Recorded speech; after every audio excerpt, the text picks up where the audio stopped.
민에게 부어주리라. 아멘.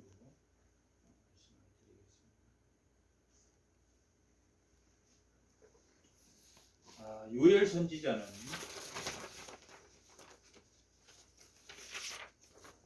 자세하게 언제 어느 왕 때 또 제사장의 집한지 레위 집한지 정확하게 알 수는 없지만 알 수가 시대도 정확하게 알 수가 없고 또한 그 아버지도 부두엘의 아들 부두엘이라는 그 아버지도 성경에 찾아보면 나와 있지 않습니다. 그래서 이 글을 쓴 요엘이 그렇게 어느 시대를 어느 시대를 지명하지 않고 또 집안이 누구인지를 지명하지 않고 하나님의 말씀을 받아서 말씀을 선포하고 기록한 내용이다라는 것을 우리가 그 요엘 1장 1절을 보면 알 수 있습니다. 뭐 이사야 같으면 우시야 또 우시야 시대 그 다음에 아하스 히스기야 요담의 그 시대에 사역을 했다라고 기록되어 있지만 요엘은 기록되어 있지 않습니다. 그런데 이 요엘서의 내용 전반적인 내용이 어느 시대를 배경으로 한다기보다는 어떤 시기에 어떤 시대에도 있을 만한 또 하나님의 심판과 여호와의 날이 어느 시대를 막론하고 결국은 그날 여호와의 날이 도래할 것이다 라는 것을 강조하기 위해서 어쩌면 자기 집안의 소개와 또 그 연도의 배경이 나와 있지 않는다 이렇게 보아야 할 것입니다. 그런데 보통 그 주전 9세기에서부터 4세기까지 포로기에서 돌아온 한 530년, 520년 경 400 또 80년 그 정도 포로에서 돌아온 이후에 썼다라는 설도 있고 또 아달랴 시대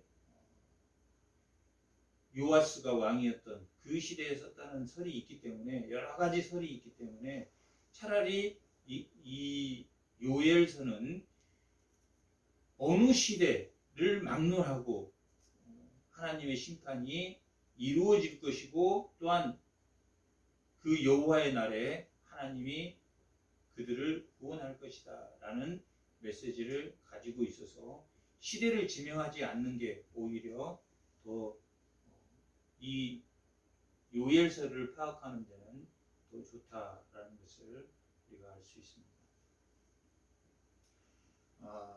요엘서 1절에는 부두엘의 아들 요엘에게 여호와의 말씀이 임했다라고 기록하고 있습니다. 그리고 그 여호와의 말씀이 뭐라고 지금 하나님께서 말씀하시냐면 늙은 자들아 1장 2절에 보면 그 대상이 누구냐면 늙은 자들아 들을지어다 땅의 모든 주민들아 귀를 기울일지어다 너희 조상의 날에 이런 일이 있었느냐라고 이런 일에 관해서 그 대상자가 누구냐면 지금 늙은 자들아 늙은 자들이라는 이 히브리어로 이 장로 지도자로 보는 게 더 정확합니다. 그러니까 성경에서 늙은 자 그러면 장로나 지도자를 의미하는 그런 말입니다. 그래서 이스라엘의 지도자들에게 그 다음에 모든 백성에게 하나님께서 전해라 이런 일이 있을 것이라고 전해라 라고 말을 하고 있습니다. 그러니까 무슨 일이냐면 개인적인 일이 아니다라는 것을 보여주고 있습니다. 내가 모레 서울에 무슨 일이 있어서 갔다 온다라는 것을 들으라고 한 게 아니라 이 세상에 일어날 일, 이 세상에서 일어날 일, 보지도 듣지도 못할 그러한 일이 일어날 것을 누구에게 말하냐면 모든 대상자. 지금 여기서는 이스라엘로 한정되고 있지만 이런 일이 있을 것이다 라고 하는 이런 일이 모두를 대상하고 있다. 오늘 말씀의 제목이 뭡니까? 내 영을 만민에게. 지금 요엘서는 어떠한 이런 일에 관한 설명을 하면서 이런 일이 일어날 것이다. 이런 일이 일어날 것이 언제? 예수님이 재림에서 오실 때도 그러한 일이 일어날 것이다 라는 것을 전제로 하기 때문에 어떤 개인의 가족이라든지 개인에게 왕들아 너희들은 이렇게 하면 안 된다, 백성들아 이렇게 하면 안 된다 라는 게 아니라 대상이 누굽니까? 만민에게.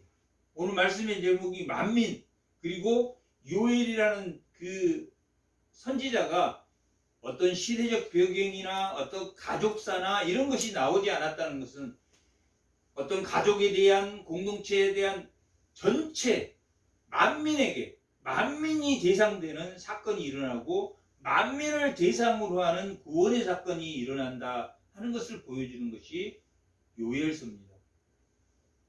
이런 일을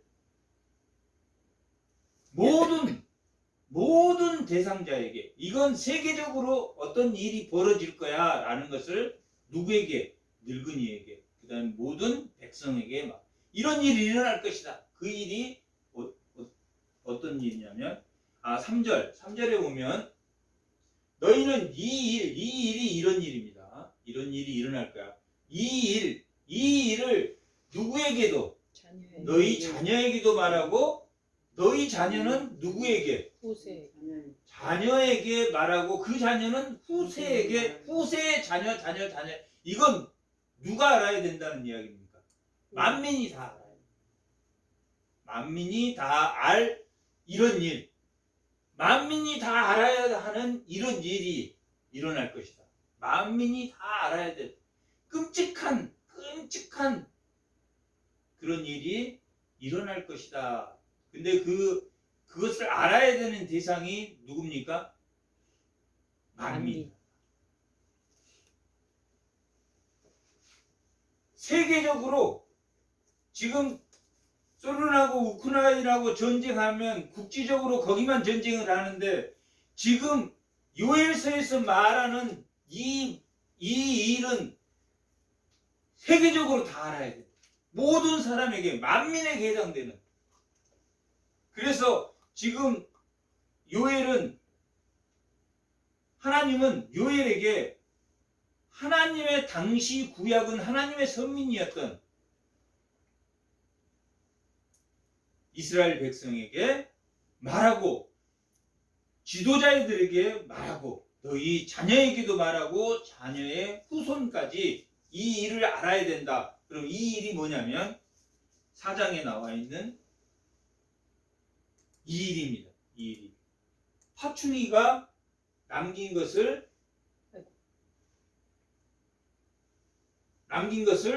메뚜기가 먹고, 메뚜기가 남긴 것을 느치가 먹고, 느치가 남긴 것을 황충이 먹었다. 그러면 세상에 먹을 게 남았습니까? 안 남았습니까? 안 남아. 먹을 게 안 남아. 종말 때는 뭐가 없냐면 먹을 게 없는 시대.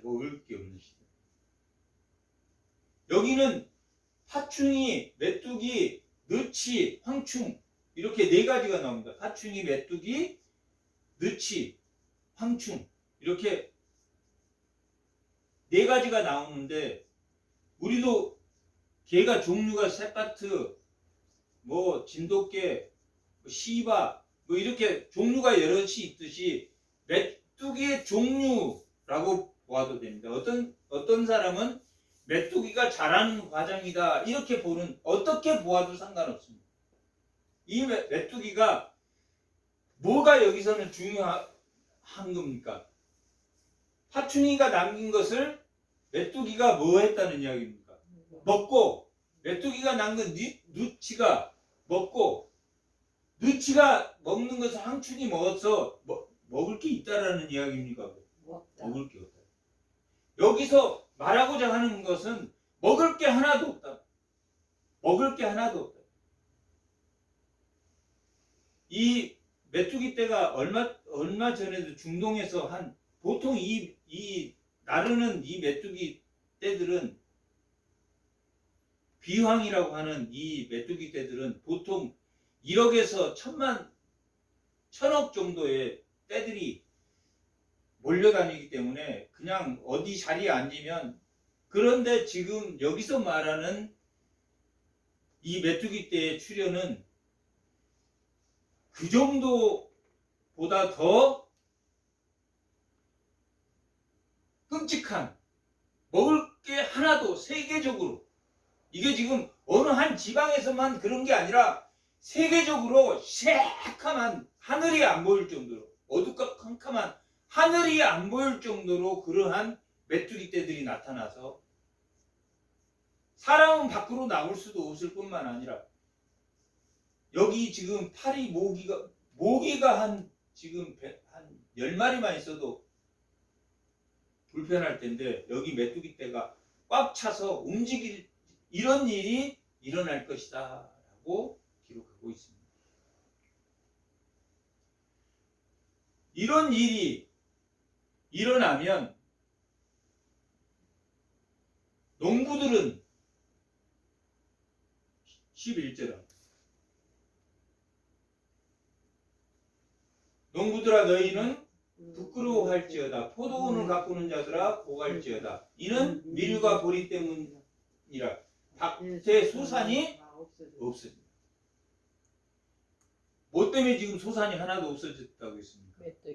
메뚜기 때문에. 그러면 누가 복을 하라고 지금 합니까? 농부들도 회개하라 라고 말. 또 13절에는 제사장들아 너희는 굵은 배로 동이고 슬피 울지어다. 제단에 수종 두는 자들아 너희는 울지어다. 내 하나님께 수종 두는 자들아 너희는 와서 굵은 배를 입고 밤이 새도록 누울지어다. 이 소제와 전제를 너희 하나님의 성전에 드리지 못한다. 왜 성전에 제물을 드리지 못합니까 지금? 하나도 없어서. 하나도 없어서. 먹을 게 없어서. 그러니까 문제는 1장 4절입니다. 1장 4절에 메뚜기 떼들이, 이 곤충 떼들이 나타나서 어느 한 지방, 부산 어느 한 지방에 나타나서 거기만 먹는 게 아니라 어떻게 나타났냐면 세계적으로 시커멓게 나타나. 그래서 그 대상이 누구에게 들으라고 지금 그랬습니까? 누구에게 알려서 들으라? 자기 후손들에게도 뭐라고 지금 전하라고 말합니까? 이런 일이 일어날 것이야. 곤충들이 언젠가는 새까맣게, 해도 달도 별도 빛도 없을 정도로 새까만 곤충떼들이 언젠가는 나타날 거야. 그것을 누구에게? 자녀들에게까지 그것을 알리라고 말하는 것은, 그 이유는 무엇 때문에 그러겠습니까? 알리라고, 무엇 때문에 알리라고 하겠습니까?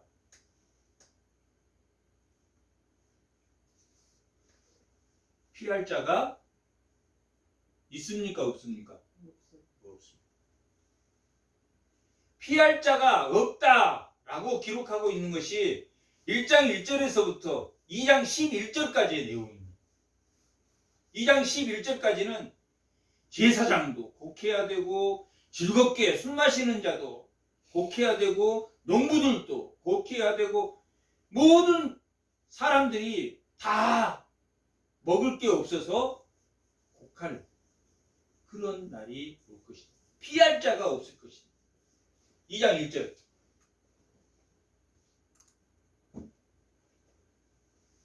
시온에서 나팔을 불며. 왜 나팔을 부르라고 합니까? 지금 메뚜기 떼가 나타나면 나팔을 불어서 메뚜기 떼가 나타났다. 그렇게 나팔을, 경고의 나팔을 불라라고 기록하고 있습니다. 이걸로 봐서는 지금 2장 11절까지가 메뚜기 떼에 대한 심판입니다. 그런데 1장 마지막 절까지는 메뚜기에 대한 심판으로 농부, 백성, 술 마시는 자, 행복에 취해서 잘 먹고 잘 사는 자들에게 곡할 것을 명령하고, 지금 2장 1절에서 11절까지는 그러한 메뚜기 떼와 같은 대적들이 나타날 것이다. 이스라엘은 그런 메뚜기와 같은 대적들이라고 하면 어떤 나라를 크게 들 수 있습니까? 아수르. 북이스라엘을 멸망시킨 아수르. 그 다음에 남유다를 멸망시킨 바벨론. 그 다음에 신약시대에 예루살렘 성을 회파한 로마. 바벨론, 아수르, 헬라 왕들, 그 다음에 로마. 이러한 대적들이 결국 이스라엘을 멸망시켰던 것처럼 가깝게는 아수르, 바벨론, 그 다음에 로마, 멀게는 누구냐면 이스라엘이 멸망한 이후에 예수님이 이 땅에 오시고 예수님이 재림해야 되는, 죄가 너무 만연해서 재림해야 되는 그러한 시기들을 의미하고 있는 말씀이 2장 1절에서 11절까지 내용입니다. 1장은 메뚜기에 대한 피해, 2장은 그 메뚜기 때처럼 나타나는 대적들. 2절, 곧 어둡고 캄캄한 날이며 짙은 구름이 덮인 날이며 새벽빛이 산 꼭대기에 덮인 것 같으니 이는 많고 강한 백성이 이르렀습니다. 이와 같은 것이 옛날에도 없었고 이후에도 대대로 없을 것이다 라고 말하고, 그러니까 당시 이 글을 썼을 때는 어떤 나라들이 위협했습니까? 아수르, 바벨론, 헬라, 그 다음에 로마, 이런 나라가 덮치는 것처럼 언제까지 이러한 대적이 나타나는 것이 어느 시대까지, 왜 이 시대를, 이 요엘서는 시대를 지정하지 않느냐면 어느 때까지, 예수님이 재림하는 그날까지. 그래서 시대를 지정하지 않고 있습니다. 신약의 시대 때는 누가 예루살렘을 회파했습니까? 로마가 회파했다. 그러니까 이 요엘서는 시대를 지정하지 않고 있다는 것은 로마 시대에 있어 예루살렘이 회파됐지만 언제까지 계속된다? 최후의 날. 요한계시록 16장 16절에 나와 있는 최후의 심판, 여호사밧 골짜기와 같은 최후의 심판이 일어나는, 모든 사람들이 다 하나님 앞에 모여 심판을 받게 되는 그러한 날까지 이 요엘서가, 요엘이 이 말을 할 때는 자신이 이걸 다 알고 했겠습니까? 하나님이 하라고 해서 했겠습니까? 하나님이 하라고 해서 했다. 그렇지만 이 요엘서를 누가 인용하냐면 베드로가 인용합니다. 사도행전 2장 14절. 오순절날 세계 유대인들이 다 모였는데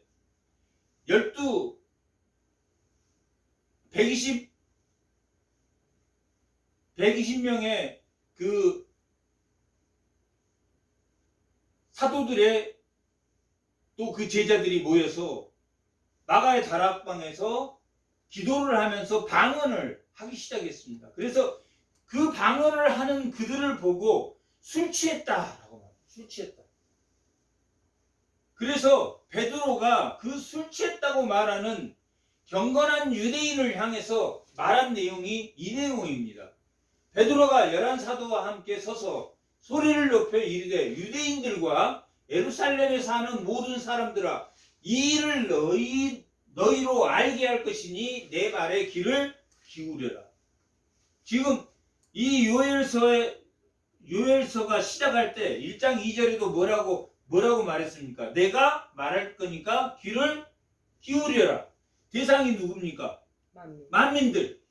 그런데 지금 예루살렘에 디아스포라 많은 유대인들이 모였단 말이에요. 그 모인 자리에서 뭘 설명하냐면 이 요엘서를 설명하고 있다. 오늘 본문을 소개하고 있는 내용입니다. 때가 제3신이 너희 생각과 같이 이 사람들이 취한 것이 아니고 술 취한 것이 방언이 아니라 이는 곧 선지자 요엘을 통하여서 말씀한 것이니 일러스되 하나님이 말씀하시기를 말세에 내가 내 영을 모든 육체에 부어주리니 너희의 자녀들은 예언할 것이요 너희의 젊은이는 환상을 보고 너희의 늙은이는 꿈을 꾸리라 라는 이 요엘서의 내용을 누가 말해주고 있습니까? 베드로가 누구에게? 만국에 흩어진 디아스포라 믿는 자들이 하나님을 믿는 자들이 오순절에 예루살렘에 모였을 때 베드로가 지금 말하고 있는 것입니다. 지금 이 베드로가 말하고 있는 것은 뭘 이행하고 있는 겁니까?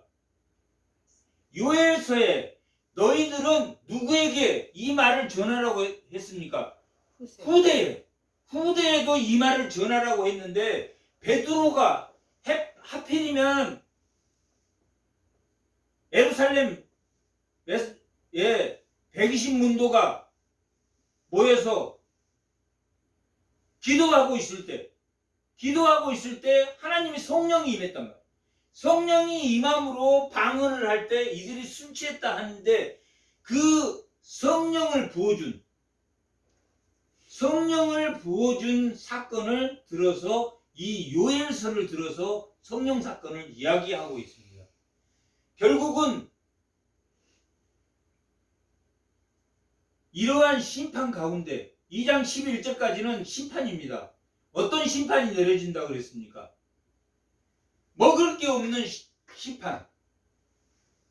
누가 쳐들어와서 대적들이 바벨론이 쳐들어와서 싹 뺏어가 버리고 또 헬라 세르쿠스 왕조가 이스라엘을 왔다 갔다 하면서 다 먹을 것 뺏어가 버리고 또 로마가 침공해서 예루살렘을 해파하고 그것은 약과이지만 언젠가는 그런 시대가 올 것이다 라는 것을 누구에게 알리라고 그랬습니까?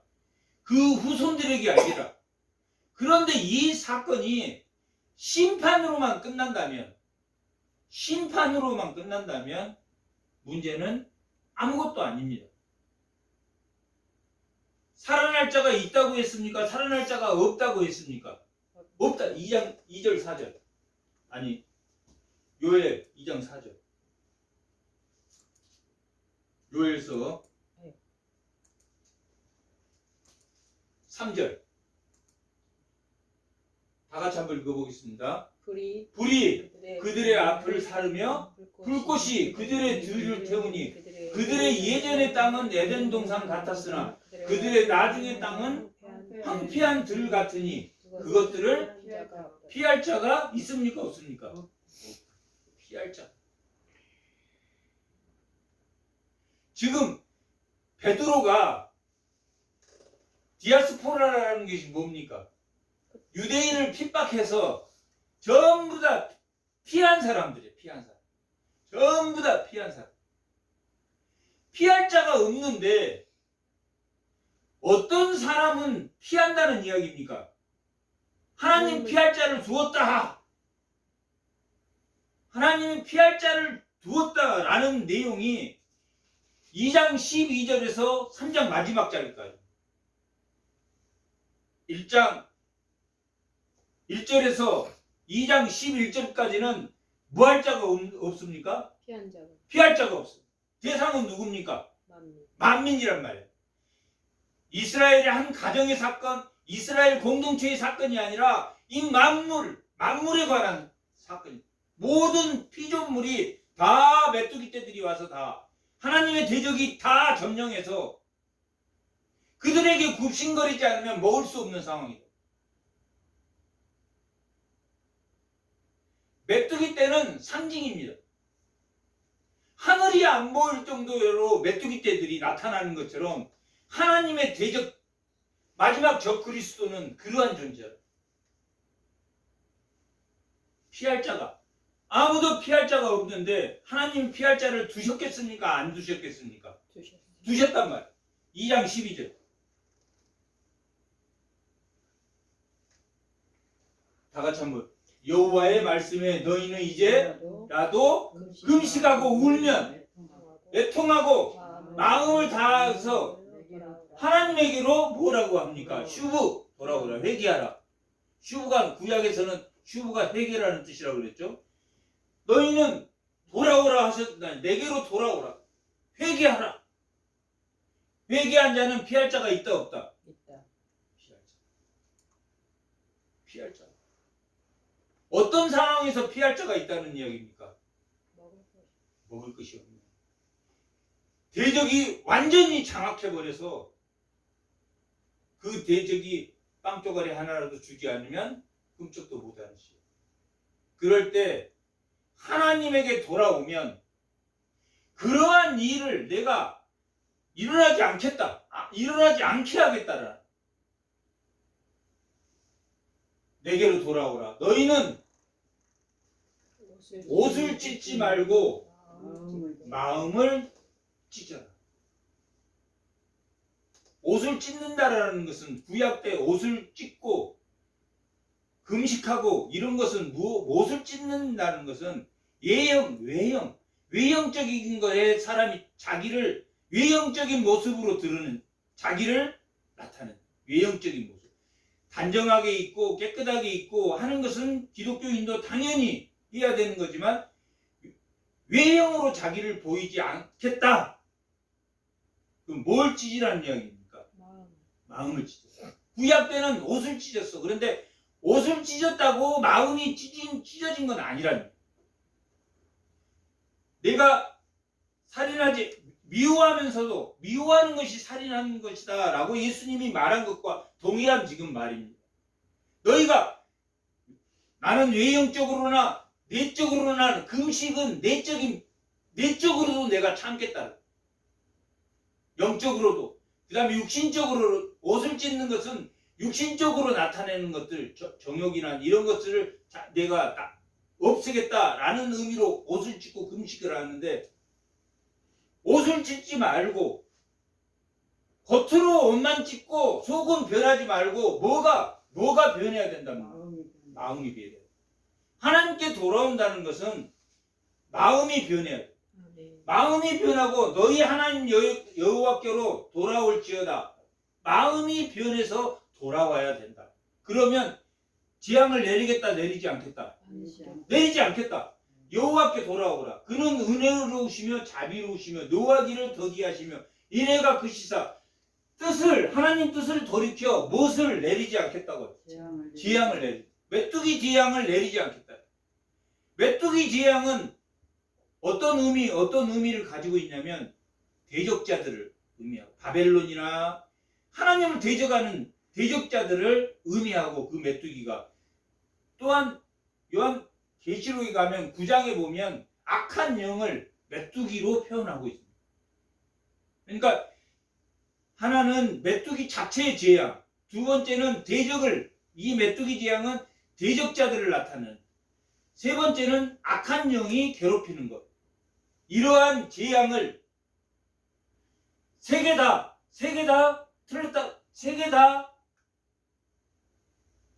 같은 의미를 가지고 있다. 메뚜기 자연적인 죄와 인간 대적의 죄와 아니면 악한 영의 죄가 이 대재앙을 의미하는 것이다. 이 재앙을 내리겠다, 내리지 않겠다. 내리지 않겠다. 피할 자가 피하게 해주겠다, 피하지 않게 해주겠다. 피하게 해주겠다. 피하게. 오늘 본문의 말씀이 그 말씀입니다.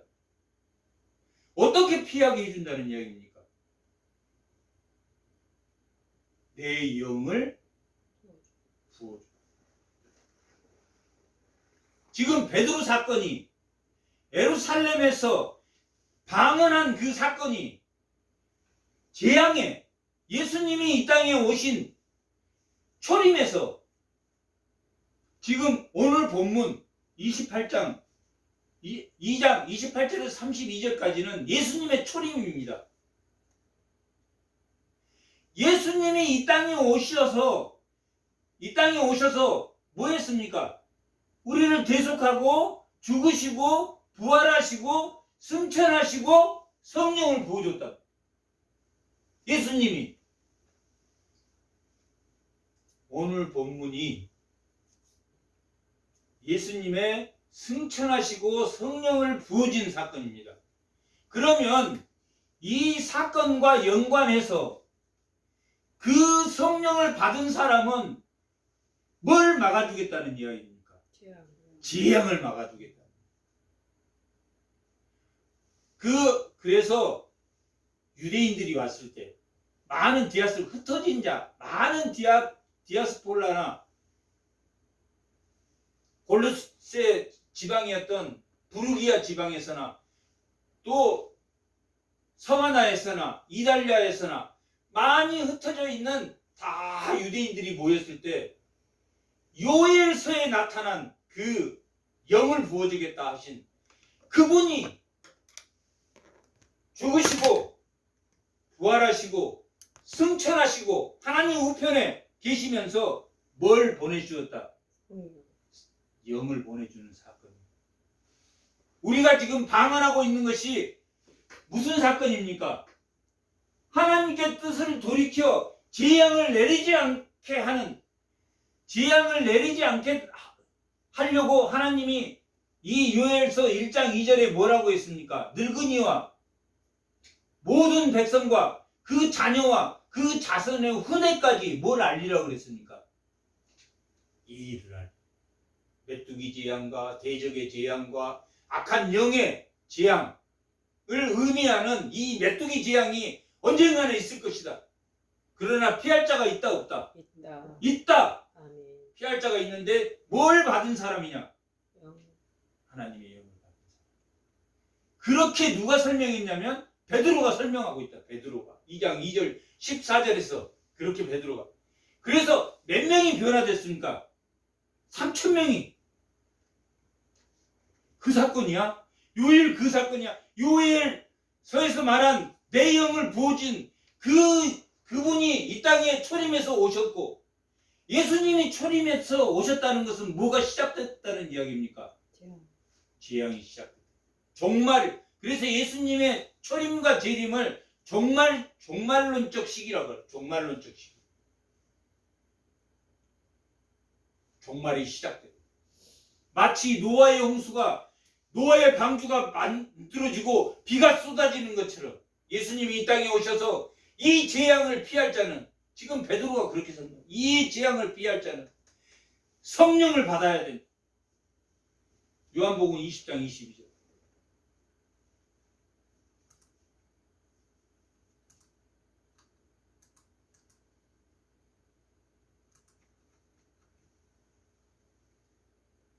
다 같이 한번.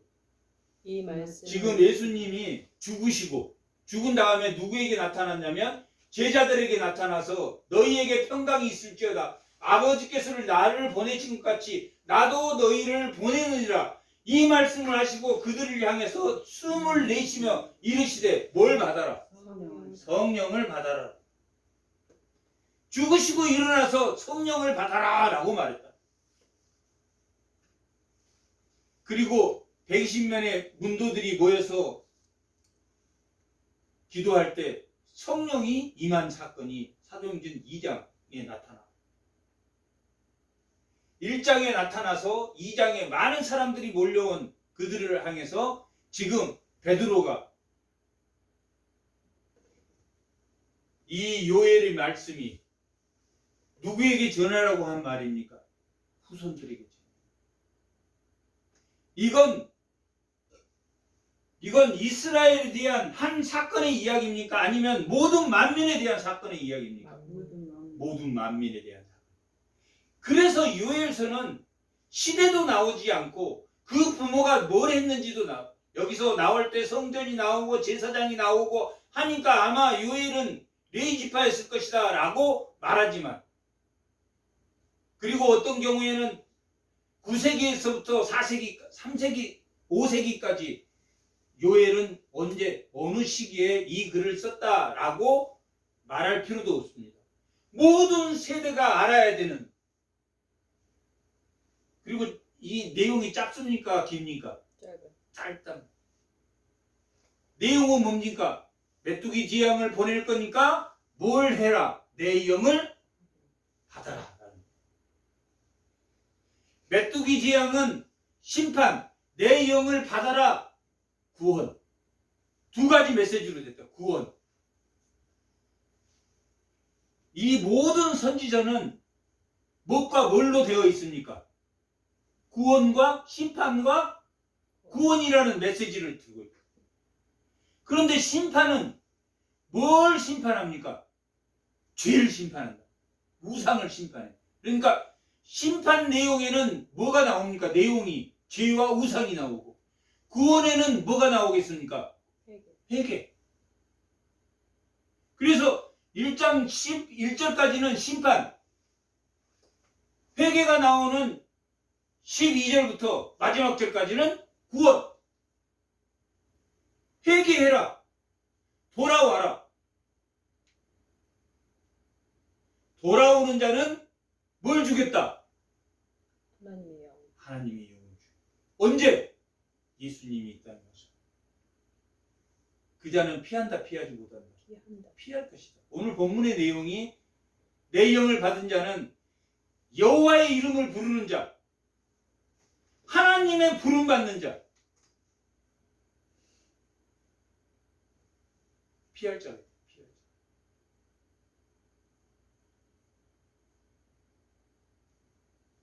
언제까지 알리라고 그랬습니까? 우리 시대까지 알리라고 그랬습니까? 우리 시대 다음까지 알려야 됩니까? 알려야 됩니다. 우리가 죽으면 누가 알려야 됩니까? 이제 우리의 자녀가 알려야 돼. 우리의 자녀가 알릴 정도의 믿음을 가지고 있는 것,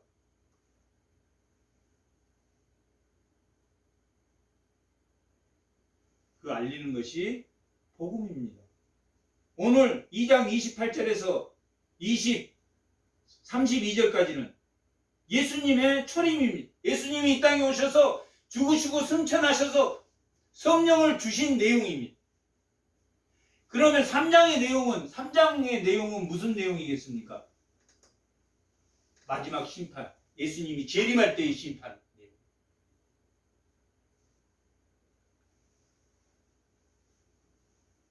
원래 이 70인역에는 이게 3개장으로 되어 있는 게 아니라 4개장으로 되어 있습니다. 오늘 본문이 따로 3장으로 되어 있고, 이 지금 여기 나와 있는 3장은 4장으로 되어 있습니다. 4개의 장으로 되어 있었습니다. 원래는.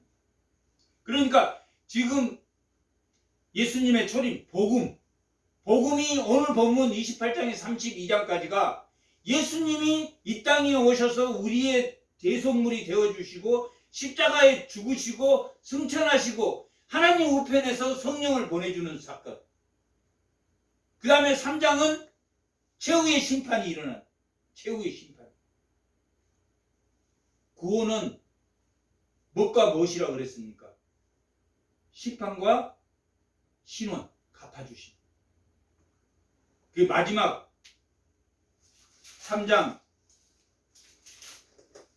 마지막 18절에서부터 21절까지가 새 예루살렘이가 거룩한 성 예루살렘, 새 예루살렘에 대한 어떤 사람이 새 예루살렘에 들어간다는 이야기입니까? 회개. 회개합니다. 회개하는 자가 회개하고 2장 12절에서 회개하고 예수님이 이 땅에 오셔서 뭘 보내시고 내 영을 부어 받는 자, 그 받는 자가 가는 곳이 새 예루살렘이다. 이 결론이 이렇게 1장, 2장, 3장 그렇게 결론이 되어 있습니다. 심판을 받을 것이다. 피할 자가 없을 것이다. 그러나 하나님께로 돌이키는 슈브하는 자, 하나님께로 돌이키는 자는 재앙을 피할 것이다. 그 재앙을 피한 자는 뭘 받을 것이다? 성령을 받을 것이다. 베드로가 예루살렘 오순절 날 많은 유대인들 앞에서 설교한 내용입니다. 이 요엘서를 설교했습니다.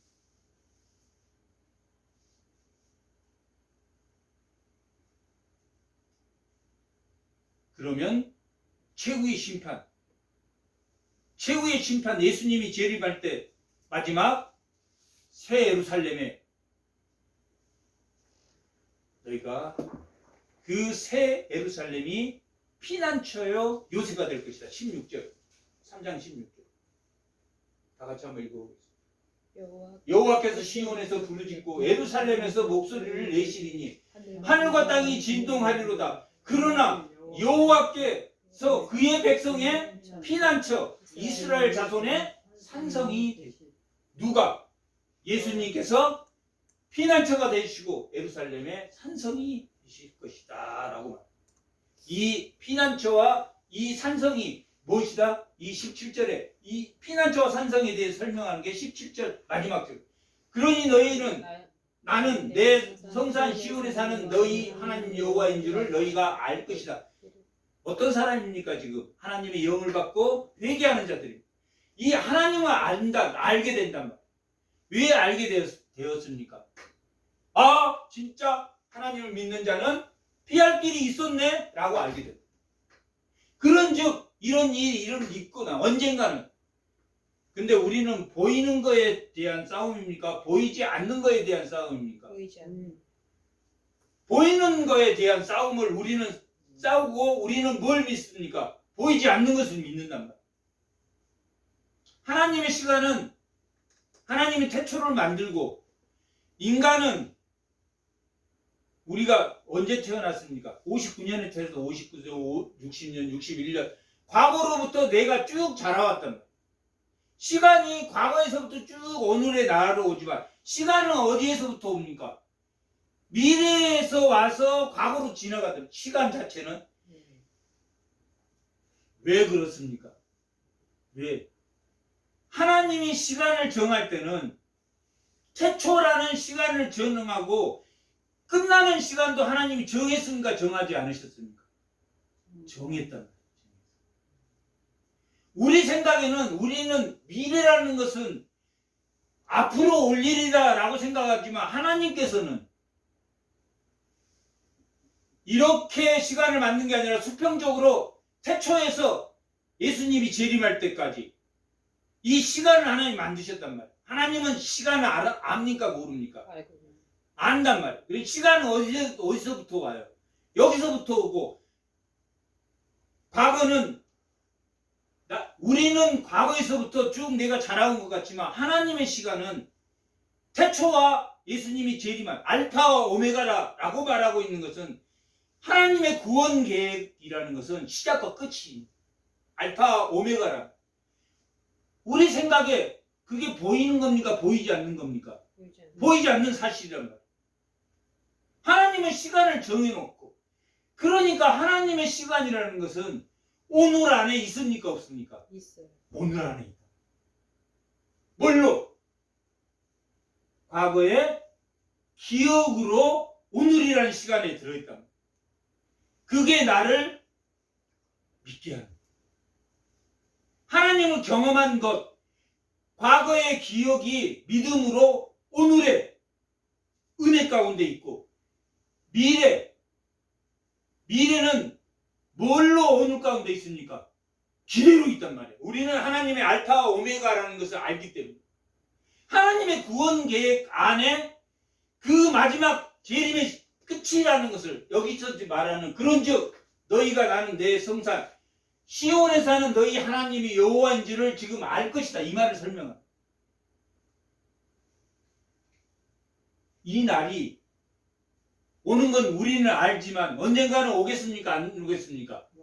오면 하나님은 미래 저쪽 끝에 보이지 않는 곳에 계신 게 아니라 오늘 현재 나의 기대 속에 과거의 기억 속에 기대 속에 오늘이라는 시간 속에 하나님이 있습니까? 없습니까? 하나님. 그것을 크로노스가 아니라 카이로스 하나님의 시간 하나님의 시간 알파와 오메가 속에 내가 현존하는 하나님의 은혜 가운데에는 뭐가 있다? 믿음, 사랑, 소망. 현재 사랑 안에는 무엇도 있다? 믿음도 있고 소망도 있다. 현재라는 시간 속에 이 세 가지가 존재한다. 그게 크로노스가 아닌 카이로스 시간, 하나님의 시간이다. 하나님을 경험하는 시간. 그러면 우리가 언젠가 예수님이 재림할 때 새하늘 새 땅에 언젠가는 우리가 들어갈 것인데 그러면 그때 너희가 하나님인 줄 알겠습니까? 모르겠습니까? 알 것이다 라고 말합니다. 순서가 어떻게 됩니까? 메뚜기와 같은 재앙이 언제도 일어나고 과거도 일어났고 현재도 일어났고 미래도 일어날 것이다. 최후의 심판 악한 자들을 다 지금 3장 1절 2절 다 같이 한번 만국을 모아 데리고 여호사밧 골짜기라. 여호사밧이라는 것은 하나님의 심판이라는 뜻입니다. 여호사밧이라는 왕이 있었는데 그 왕의 이름하고는 상관없이 여호사밧 골짜기라는 것은 하나님이 심판한다. 계시록 16장 16절에 나와 있는 최후의 심판을 할 때 골짜기에 내려가서 내 백성 곧 내 기업인 이스라엘을 위하여 거기에서 그들을 심문할. 지금 내 백성 내 기업이란 말은 지금 교회를 의미한다. 종들의 기업이란 말이 이사야서에서 종들의 기업 54장에 나옵니다. 54장에 종들의 기업은 어떤 사람을 믿는 사람이 종들의 기업을 주겠다고 했습니까? 53장에 고난받는 종을 믿는 사람들은 종들의 기업을 줄 것이다.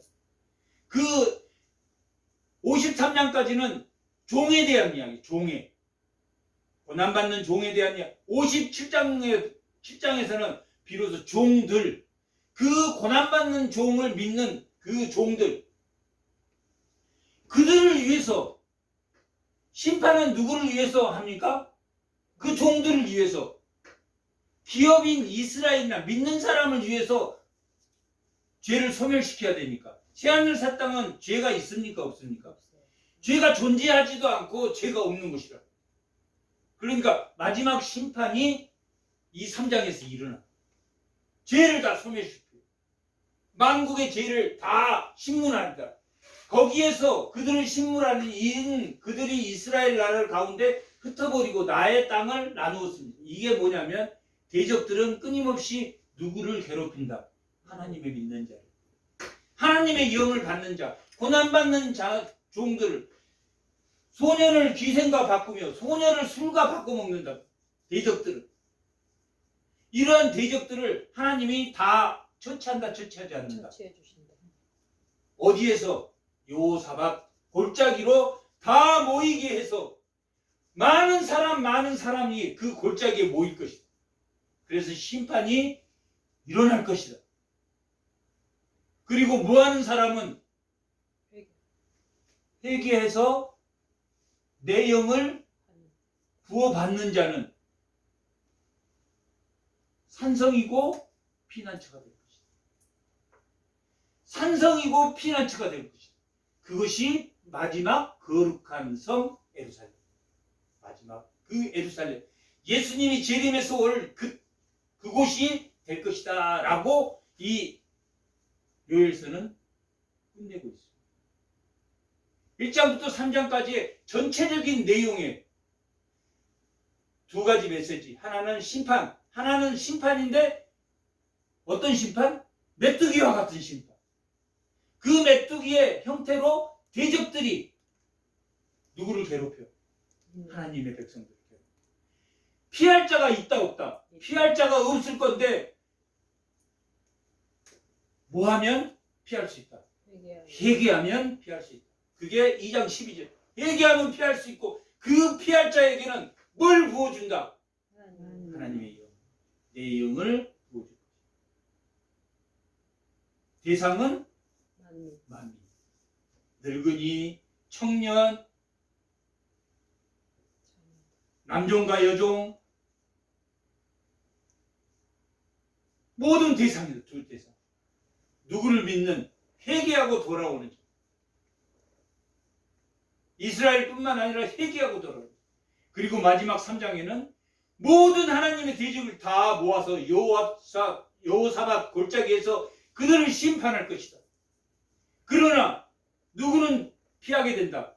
하나님을 믿는 자들, 영을 받은 자들, 회개한 자들, 그들은 피할 것이다. 어디가? 예수님이 그의 피난처고 그의 산성이 되었다. 그 내용이 마지막입니다. 오늘 본문 28절.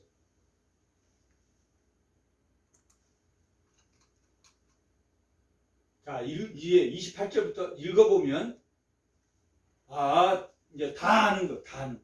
그 후에 뭐한 후에 재앙이 일어난 이후에 뭐한 사람에게 회개한 사람에게 내 영을 만민에게 부어주리라. 재앙이 일어난 후에 이후에 라는 저 이유는 바벨론이 침공하고 아수르가 침공하고 로마가 침공하고 그런 이후에도 하나님이 믿는 자에게 하나님이 그들을 피난처로 삼아주시지만 여기는 종말, 최후의 종말, 최후의 종말, 그 이후에 최후의 종말이라는 것은 누가 오신 시점이 종말입니까? 예수님이 오는 재앙이 이스라엘이 멸망하고 다 멸망하고 암흑기 400년이 지나고 예수님이 오셔서 내 영을 만민에게 주리니 너희 자녀들이 장래일을 말할 것입니다. 장래일은 누가 나타내는 일입니까? 원래 장래일은 누가 하는 일입니까? 선지자들이 했던 일.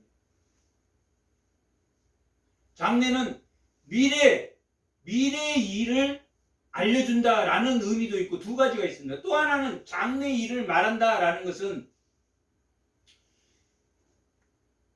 맡긴 것을 선포한다라는 의미가 있어요. 맡긴 것을 선포. 그러면 장래 일이라는 것은 무슨 일이겠습니까? 예수님의 복음. 장래 일을 말한다라는 것은 복음을 전파한다. 복음을 전파한다. 복음을 전파하면 보이지 않는 내용을 설명하는 거니까 미래를 예언하는 거 같습니까? 다릅니까? 같아. 성경 복음을 선포한다. 성경을 말씀을 선포한다. 장래 이름. 늙은이는 꿈을 꾸며 꿈을 꾼다라는 의미는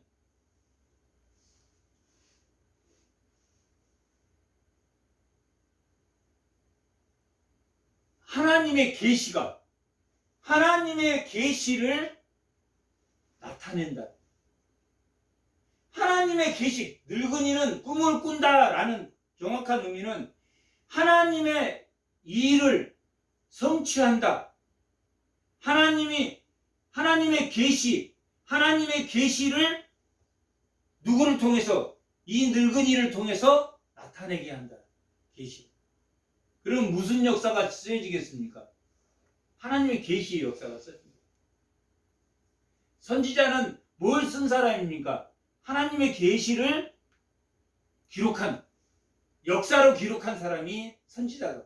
그러면 늙은이는 꿈을 꾸며 라는 그런 말은 구속사를 드러내며 하나님의 계시를 드러내는 사람이 된다. 하나님의 계시를 선포된 말씀을 드러내는 사람. 드러내는 사람이 늙은이는 자녀는 장래의 일, 하나님의 복음을 접하는 일이고 이건 하나님의 계시로 구속사를 만들어 간다. 늙은이는 꿈을 꾸며 젊은이는 이상을 볼 것이다. 이상을 본다라는 것은 계시의 말씀이 맞네 성취되는 것을 맛볼 것이다. 뭐가 제일 중요합니까? 메뚜기와 같은 재앙이 왔을 때 피할 자 누구에게? 하나님에게 피하면 그 재앙을 받지 않을 것인데 그들은 하나님의 영을 받고 그 영을 받는 자들, 그 영을 받는 자들은 장래일과 또한 꿈과 이상을 볼 것이다. 여기는 늙은이, 자녀, 젊은이 이렇게 대상을 정했지만 모든 자들이 복음을 선포할 것이다. 복음이라는 것 지금 뭘 말합니까? 예수님이 예수님이 오셔서 영을 부어준 그 예수님이 이 땅에 오시고 죽으시고 부활하시고 승천하신 그리고 성령을 주신 그 복음을 전하게 될 것이다 라는 것이 무슨 내용입니까? 28절의 내용. 예수님이 초림에서 오셔서 예수님이 영을 주시고 성취한 그 복음, 그것을 꿈을 꾸고 이상을 보고 장래 일을 그 복음을 선포하는 사람들이 될 것이다. 그리고 그 보이지 않는 일이 이루어지는 것을 볼 것이다. 이상을 볼 것이다.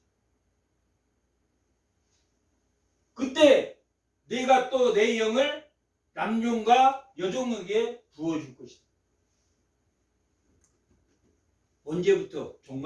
종말론적. 예수님이 이 땅에 오셨을 때 차별이 없다. 차별이. 미국도 불과 300년 전에 노예제도가 있었다. 노예제도.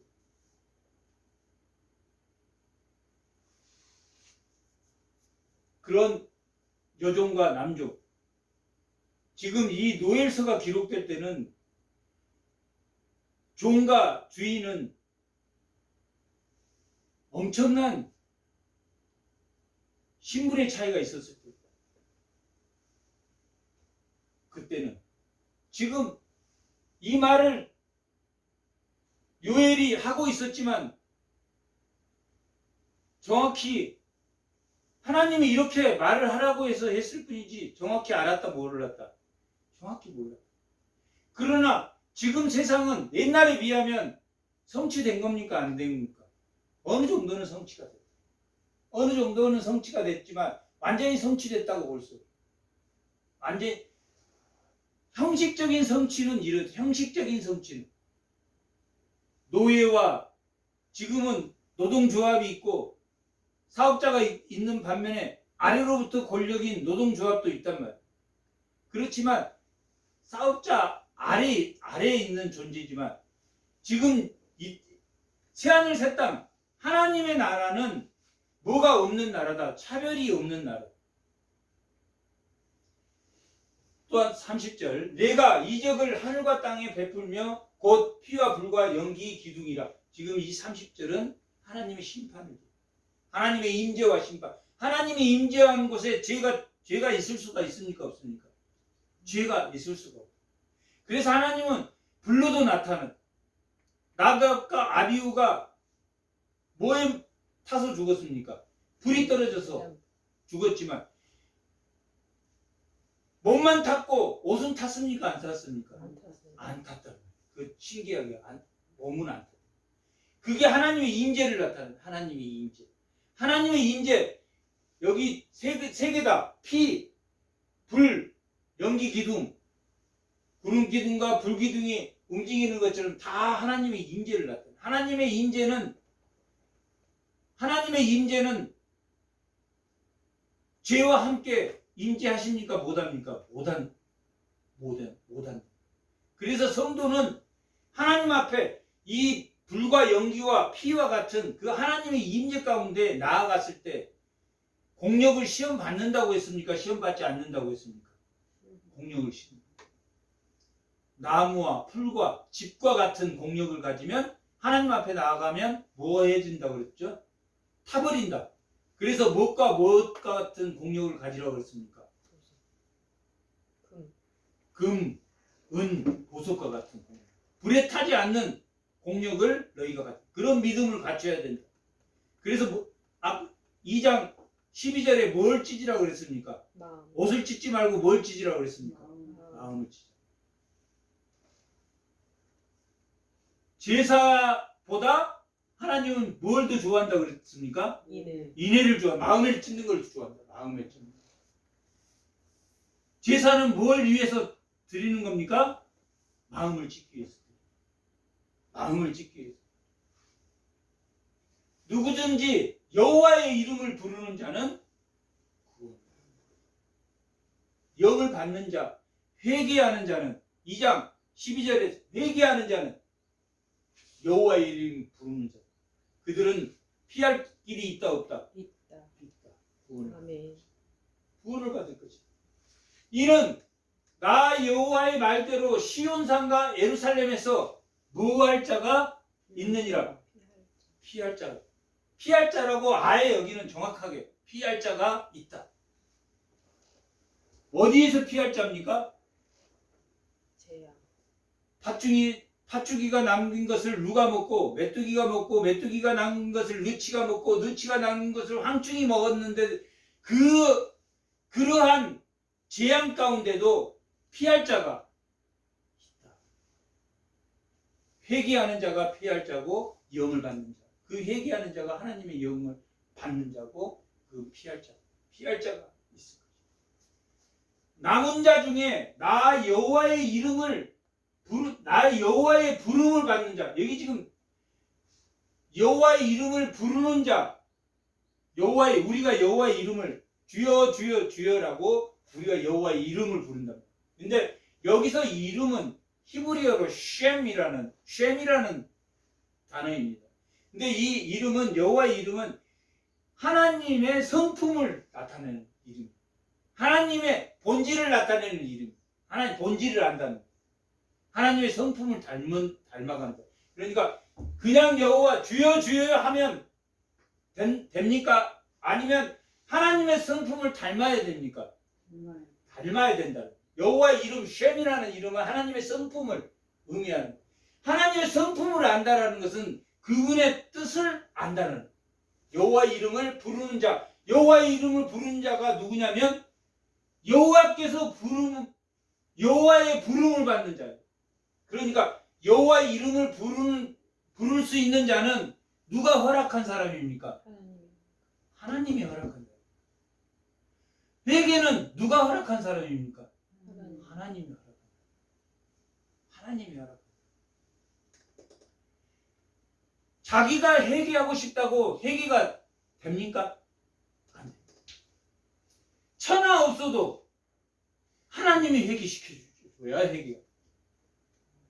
내 마음대로 할 것 같은 사람도 누가 회개시켜줘야 됩니까? 하나님이 회개시켜줘요. 하나님이 부르는 자예요. 하나님이 부르는 자. 그 사람이 피할 자예요. 여호와의 이름을 부르는 자, 여호와께서 부름을 받은 자, 이 같은 사람인데 그 사람이 피할 길을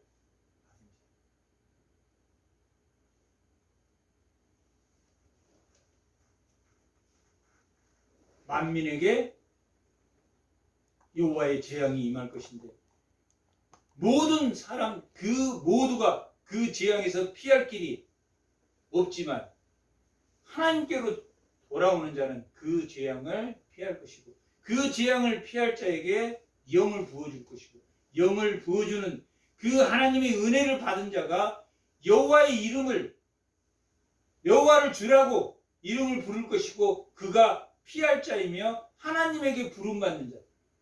그 부름받는 자의 사명은 뭐 해야 되는 게 사명이라고 그랬습니까? 복음을 전하는. 복음을 1장 2절에서 뭐 하라고 했습니까? 선포하라고. 들을지어다. 그리고 베드로가 이 요엘서를 가지고 그 복음을 전했습니까? 안 했습니까? 실천은. 복음을 실천은.